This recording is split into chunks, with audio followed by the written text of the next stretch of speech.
Normally we would plant and harvest and plant them at the same time.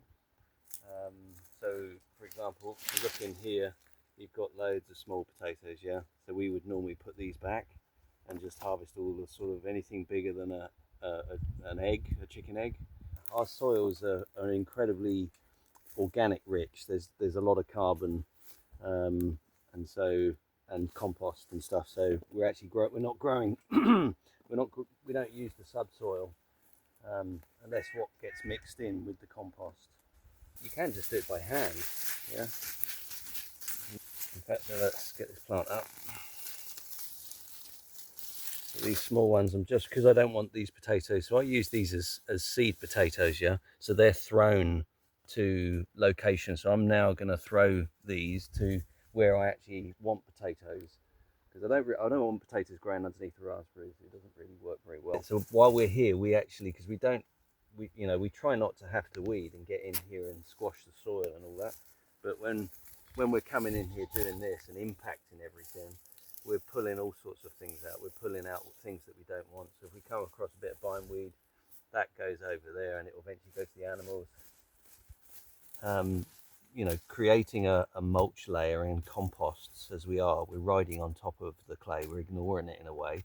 Sure, the life's interacting with it a bit, and if we were here for 100 years or so, it would blend a bit more and we'd have more mineral content in our compost rich soils. But as it stands, we decided to just build layers on top of it. We need enough potatoes, not just for us.